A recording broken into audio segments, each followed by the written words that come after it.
welcome to Washington Central. I'm Saurabh Shukla, and we are joined by a special guest today to talk about the dangers from Islamic terrorism. I have with me S.N. Srivastava, one of leading experts, a former commissioner of Delhi Police, also a former head of India's elite counter-terrorism force of Delhi Police, that was Delhi Police Special Force, Special Cell, and he also was instrumental in dismantling a lot of terror cells and infrastructure while he was serving. He's an insider who did a lot to curb terrorism against, a lot of democracies, including India.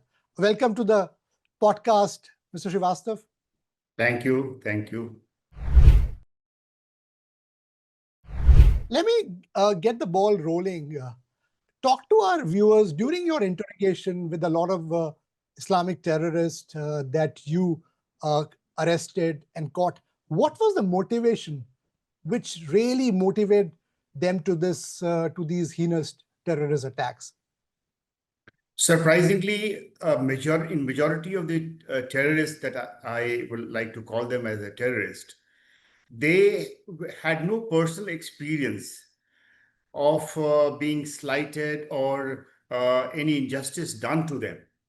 They were indoctrinated through personal contacts, some other terrorists who were already there working for some time, and through personal contacts or lots of things floating in social media, which goes to say that there's a lot of wrongs being done to people who are following Islam, and that way, and the importance of jihad, which they understand is that anybody who's outside of the Islam, they should be converted, or they are kafirs, and they should be eliminated. So you're saying that a lot of radicalization was happening through social media channels, and I know that when you were in charge, you were able to bust a lot of cells being run by intelligence agencies like Pakistan's ISI. How were they trying to recruit some of these terrorist cells? Because in India, a famous YouTuber who's under arrest now has now been found that she was being used by the Pakistani intelligence agencies to supply some intelligence against India's military installation and other secrets. Yes, I would like to say here that one of the motivation of Pakistan, besides trying to dismember India, is to foment terrorism in Jammu and Kashmir. So there are a number of terrorist organizations like Lashkar-e-Toiba and Jaish-e-Muhammad, which essentially work in Jammu and Kashmir. They also foment trouble in the rest of the country in India. In order to convey that they are not, behind all these terror crimes, they created an organization called Indian Mujahideen, and which they were basically Muslim fundamentalists residing in India, and they were indoctrinated and to commit a number of terrorist crimes. So, as I said earlier, most of these people, they never were, they never faced any problem as such in India. They were, through indoctrination from social media, they were educated, they were, they were told how to commit crime, how to make a bomb, how to communicate, and remain under the surface so that they don't come under the eyes of the law enforcement agencies. Because you discovered, what was the most unique way that they were communicating, these terror groups that you busted when you were in charge? Tell me, maybe they were, communicating through couriers, because when Osama bin Laden was caught in Pakistan, by the US forces and killed there, they found out that he was communicating through the couriers. So what was a case that you solved where you found that these people had used some unique ways? In their cases, the members of the Indian Mujahideen, they were communicated through encrypted communication channels, Yeah, and which is very difficult to break for any law enforcement agency and to right. hear what they are communicating. And this is how they communicated. There are certain things which were already there in the open domain, but most of the instructions which came to them, it came through domain which is closed domain, which is very difficult for any other law enforcement agency to know what exactly is being communicated. I remember a famous case, which obviously you can talk about it today. Our viewers will be interested, where you were able to lure one Pakistan-based terrorist, and finally Indian authorities arrested him. Tell me, how did that operation happen? What did you lure him with?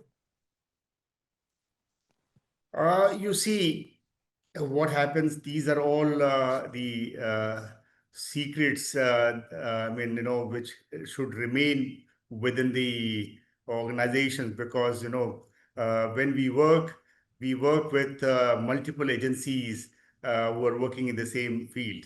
So it would not be proper for me to tell, but then Okay. something which I may say, that in the in complete national interest, Hmm. and I would go one step further. It's basically in human interest, because when you're saving life, you are protecting people, you are basically working in the human interest apart from the national interest.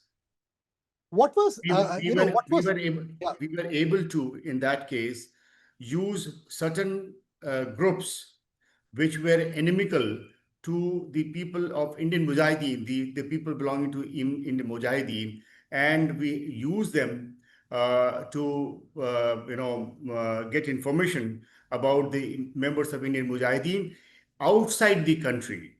I would okay. again. So, so, so, so I know absolutely. And I respect the fact that you don't want to talk about it. But what I've gathered from various sources, and not from you, is that you were able to infiltrate some of your own informers in their groups, and they were lured to a third country, and then India was able to arrest them. Is that true? Yes, that is true. There's very committed workers amongst the law enforcement agencies Yeah. who can, uh, present themselves as one of the sympathizer of the members of Indian Mujahideen, and that way they cultivated some Indian Mujahideen fellows, and finally developed enough trust, after which we were able to get very sound intelligence, sound information, and which led to a lot of success for Delhi Police Special Cell.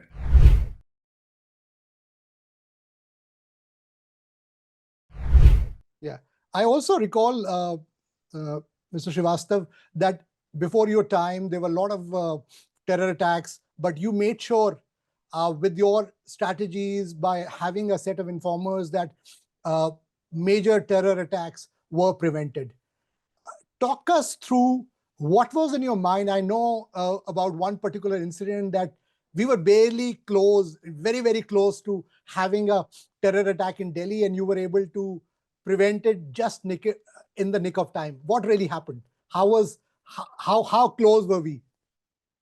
You see, uh, uh, in one of such a, it happened that a bomb blast, a series of bomb blasts had taken Hmm. place outside Delhi in a Okay, city called Pune, okay. which is in Maharashtra. Maharashtra, yeah, very close to And India's financial city, Mumbai. Yeah, yeah, terror has no limits. I mean, if it happens today in Pune, it can happen in another place also. yeah. So we started working even on that, being members of Delhi Police. Our we started working on the Pune blast also. Hmm. And it took us some time, around 2 months, to get to the bottom of it. And we were able to arrest 5 terrorists. And during this course of the investigation, we were also able to, get very close to some members of Indian Mujahideen who trusted us, and that helped us crack the case. That's great. And a lot of global viewers are watching us, listening to this podcast.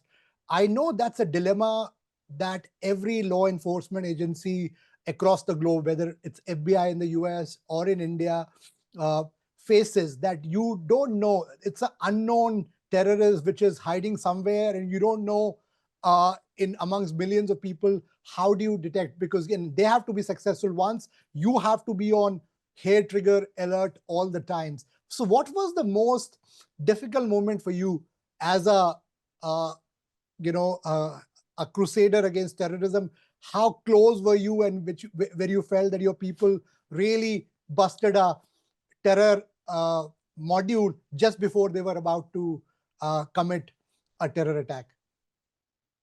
Mr. Shukla, before I answer your question, I would like to say that, in this counter-terror work, you get small information, Hmm. or it may be a very generalized information. And what is required is to work on it day in and day out, put hard work, and slowly get more and more and more information. Many times, uh, people give up. They find they are not progressing much. But what is important here is that you should not give up and continue working, and sooner or later you will get success. How For much, example, yeah, sorry, go on, please, go on. in this YouTuber Jyoti Malhotra's case, Yes. that was also, I mean, she was a person who was a YouTuber, used to, she was an influencer. Hmm. And why the investigation is still going on, it's very difficult to say at this time what was the motivation of the Pakistan intelligence operatives to befriend her. Maybe one of the thing could be to get sensitive information, because she is an influencer. She could get sensitive information through others. The Hmm. second would be to create a narrative which suits Pakistan. True. So uh, the even the Pakistani intelligence operative continued working hard and were able to develop friendship with not only her. There was another YouTuber which I Yes. have learned from Puri, that she was also befriended, and to what extent she was befriended, it's still early days. We'll come to know about it.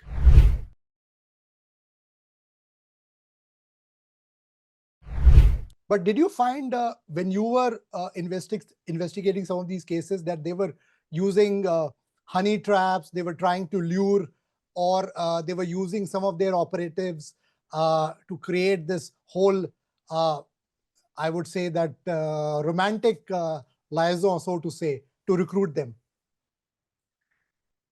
Well, I had not seen many of them, Hmm. because we were basically working on core terrorism, not on the espionage. Okay.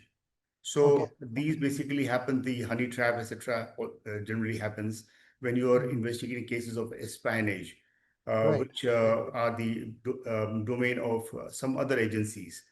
So in one such cases, definitely we went forward, but we found that we should stop the work because somebody else was already working in it. Yeah. One of the things, and you know that I I started off as a crime reporter myself. I know you can't discount the role of the human informers, whether it's policing in the US, India, or anywhere in the world. How important are those? Which was a case, if you recall, where you were able to either get early leads in a anti-terror operation because of a human informer that you have planted? Because we see a lot in these Netflix series that you have the neighborhood restaurant, the person who runs the restaurant, somebody who's like running a tea shop somewhere, acting as an informer. How true is that? See, human intelligence or information from a person who is in know of things and what is Right. his position in the organization, that also matters. That is most important. If you are able to get so, it's very important.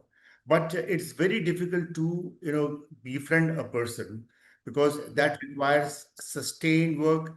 It also requires whether he's accessible to you, Right. whether he developed, because after all, when he occupies a position in that notorious organization, he understands many things, so it's very difficult to get close or befriend such a person. But till then, you work on the uh, scientific intelligence, and whenever you get a chance, you do that. And as you yourself have mentioned, that many of the successes that we had regarding the Indian Mujahideen operatives were based on human intelligence, which we were able to do after sustained work for a long time.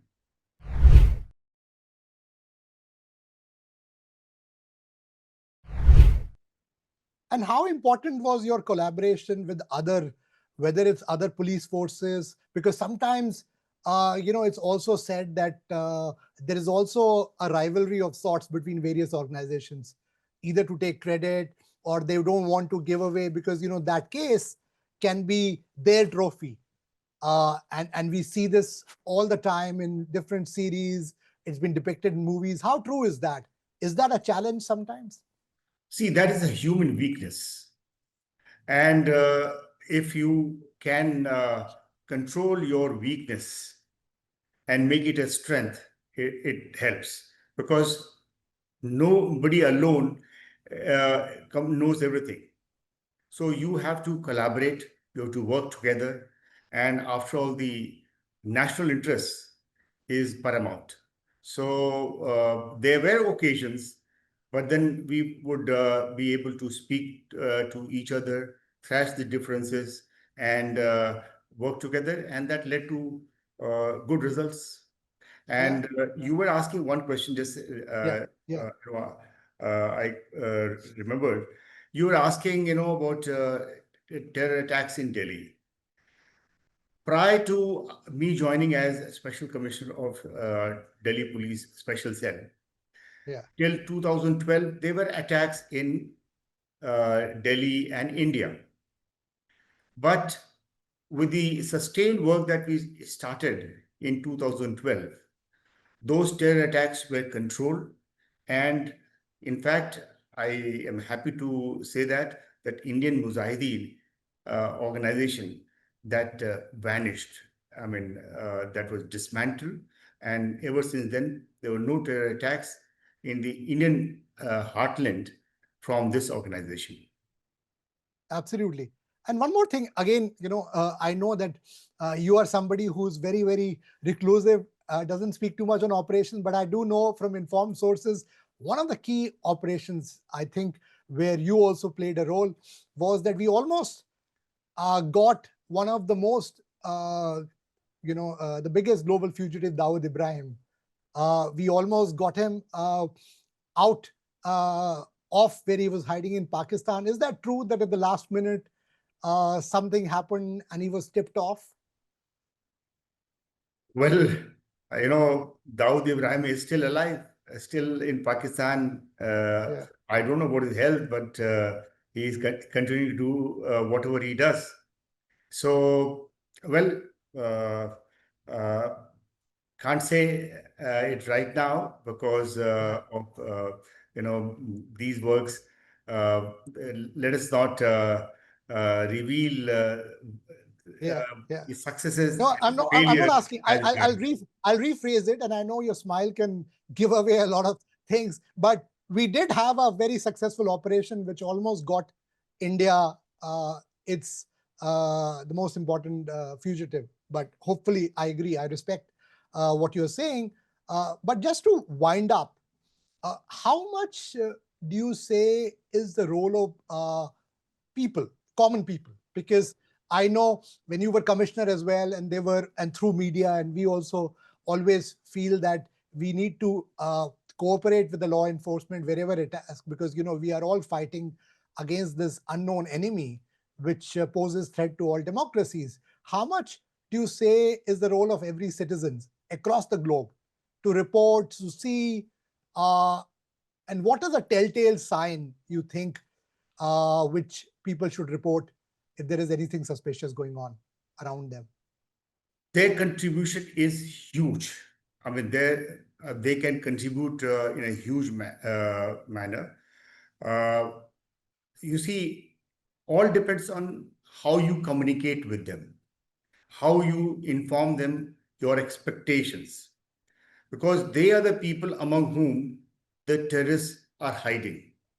If they notice certain things, anything suspicious, and if they are briefed well in advance what they should look for, uh, and whom to report if such a thing happens, whom to inform, then I think there are a lot of information one can get from the public person, and because eventually every public person wants to stay safe, so they Right. are the most beneficiary. I mean, of course, as regards police person or the members of the law enforcement agencies, it is our duty. But for them, it is safety, their life. So they will Right. Right. definitely contribute. Another question I had, and I know that when we were managing these anti-terror operations, you had close coordination with global agencies as well. How important is that to have that continuous global cooperation? Because I know that in India as well, through the intelligence network that we have, through friendly countries with India's diplomatic relationship, how important is that global cooperation against terror? See, every law enforcement agency, wherever they are located, any part of the world, they have developed their core competence. And if they have certain information which may not be relevant to them, and with mutual exchanges, very periodical exchanges, if you are able to get those information and also spell out your expectations if they're looking for something, if they can, and also share how to develop, how they work, and how to benefit from each other's working. uh, Definitely this is going to help all the agencies. In fact, I would say that some law enforcement agencies abroad, they used to take our help also, and vice versa. So there's no doubt that the cooperation with all the agencies is going to benefit each other. Do you recall a particular incident where your help may have averted a big terror attack abroad? Uh, Not abroad, because these things we used to inform the central agencies directly. Yes, I yes, mean, yes. The RNW and once we yeah, came yeah. to certain level, we used to Mhm. inform the central agency because they were the medium through of communication.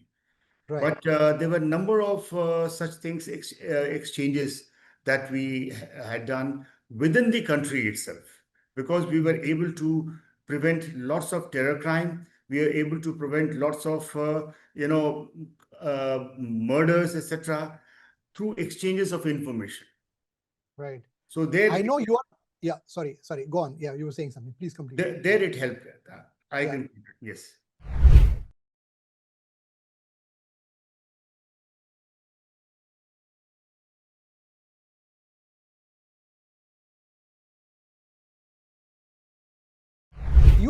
You are also a brilliant tech mind, and I know that you have been talking about AI a lot. How important is AI to the global counter-terrorism operations now?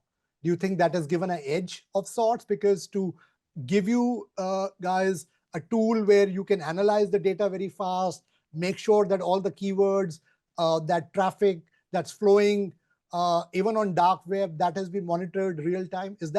Are we anywhere close to that? In fact, we were unlucky in not using AI when we were working, Right. especially during the period of 2012 to 16. Right. AI was still not there. It came Yeah. much later. But right now, I can say that AI is able to process the information and get us results in much lesser time, because you remember we used to, like, cellular communication or various types of communication, it would Right. take days and months to process those datas and try to come to some conclusion, which can be done by the AI in a very quick time. And Right. they will also be AI will be also be able to give us directions, the leads, which way to move forward. So I Right. am certain that artificial intelligence will be a big benefit to the law enforcement agencies nowadays.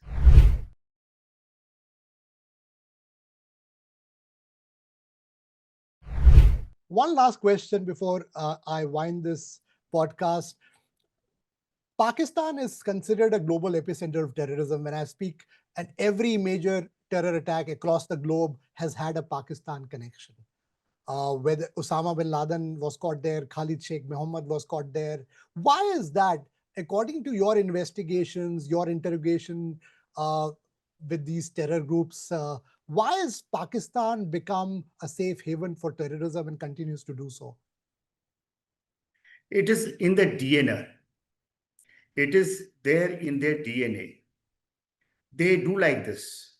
And why it has come into the DNA could be that they are not able to look after their own people. The people are disgruntled. Today, Baluchistan is trying to, Simmering. it has declared independence. Yes. Only today, here I heard about Sindh. There was a water war in Sindh. Likewise, in the frontier agency, there Mm. also people are not happy. So Pakistan has become only Punjab-centric area. Only that area remains. So, in order to, since they are not able to satisfy the elite there, they look after themselves, and the army has become the elite. The army Right. decides who the prime minister would be, etc. So, Yeah. so it is beneficial for them vis-a-vis India to keep fomenting trouble in India, and that way, uh, convey to their people that they're working for Islam, they're working for Pakistan against India. Now, as regards Pakistan vis-a-vis other countries, I would also say that Pakistan is too pliable. You can seek the help for, you have to just quote a money, a price for the help So that so so they, so they they are will give. they are, as I call it, they are the supermarkets of terrorism. Yes. And they are, they can provide, which is very dangerous for the world, because uh, as you were saying, that it's the conditions that they've created which is very dangerous for the world. Thank you very much, Mr. Srivastava, for this really, I would say, enriching conversation, which our viewers, our listener who are who are listening to us on Washington Central will really benefit out of it. Thanks for watching, hearing, and do follow Washington Central on your favorite podcast platform. Thank you.